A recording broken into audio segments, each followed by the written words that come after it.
Anti-net education preparation की sequence के regarding आज हम लोग एक क्वेश्चन करेंगे that is from unit 1। Question क्या कहता है? Question is a college teacher presents a research paper in a seminar. The research paper cites reference which are pretty old. This situation will be described as the case of technical lapse, ethical lapse, academic ignorance या फिर inability of updating research source। ये कह रहा है कि एक college teacher है जिसने एक रिसर्च पेपर प्रेजेंट किया है एक सेमिनार में, लेकिन ऐसा लगता है कि जो उसने उसमें रेफरेंसेस यूज़ की है ना वो ओल्ड है। तो ऐसी सिचुएशन आपको किस चीज़ के लिए डिस्क्राइब करेंगी? तो सबसे पहले इन चारों ऑप्शंस की डिटेल पढ़ते हैं कि क्या है, फिर हम इसका आंसर देखते हैं कि क्या होगा।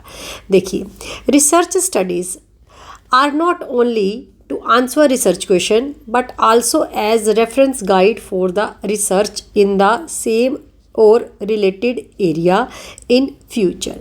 देखो, रिसर्च स्टडीज़ का मतलब ये नहीं होता है कि आप आंसर कर रहे हो किसी भी रिसर्च से रिलेटेड क्वेश्चन का, बल्कि इसके अलावा आप उसमें कुछ ऐसी गाइडेंस भी प्रोवाइड करते हो जो कि आपके फ्यूचर में जब भी उससे रिलेटेड कोई भी रिसर्च होगी या उससे मिलती जुलती कोई भी रिसर्च होगी, वो जो भी आपने रेफरेंसेस दी है उसमें वो सारी रेफरेंसेस जो है वो काम में आएंगी। By using old references researchers show that they have not cared to update the material resource used for their research needed for the research। अगर कोई भी रिसर्चर पुरानी मटेरियल को या रिसोर्सेज को ही एज इट इज़ ही यूज़ कर रहा है, तो इसका मतलब ये है कि वो कहीं ना कहीं उसकी केयरलेसनेस को शो कर रहा है और आगे आने वाले फ्यूचर के लिए उसने क्या दिया? कुछ भी नहीं दिया।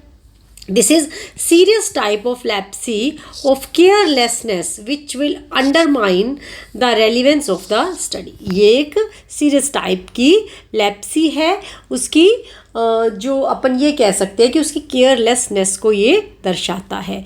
अब टेक्निकल लैप्सी की बात करें तो टेक्निकल लैप्सी क्या होती है? Technical lexis refers to the lexis relates particular subject, art, craft और टेक्निक्स। जो टेक्निक्स से रिलेटेड जो भी आप प्रॉब्लम्स आती हैं या टेक्निक्स से संबंधी जितनी भी लैप्सी होती है उसे हम लोग कहते हैं टेक्निकल लैप्सी। एथिकल लैप्सी की बात करें तो it relates to compromise with the moral aspects. जब आप मॉरल एस्पेक्ट्स के साथ जो आपकी लैप्सी होती है, यानी कि जब आप एथिक्स के साथ समझौता करते हुए कुछ ऐसी चीज़ों का यूज़ करते हैं कि हमारी रिसर्च अच्छे से हो जाए, लेकिन आपने यहाँ पर अपने मॉरल एस्पेक्ट्स के साथ कॉम्प्रोमाइज़ कर लिया, तो उसे हम कहेंगे एथिकल लैप्सी। एकेडमिक इग्नोरेंस का मतलब क्या है? Lack of knowledge about education या पर्टिकुलर सब्जेक्ट।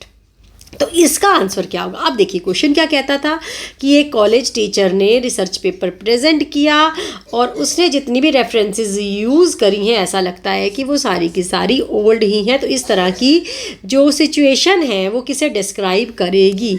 तो देखिए, क्या टेक्निकल लैप्सी हो सकती है? नहीं, क्योंकि टेक्निकल लैप्सी में तो टेक्निक्स गलत तरीके से यूज़ की गई है। एथिकल में उसने एथिक्स के साथ समझौता किया।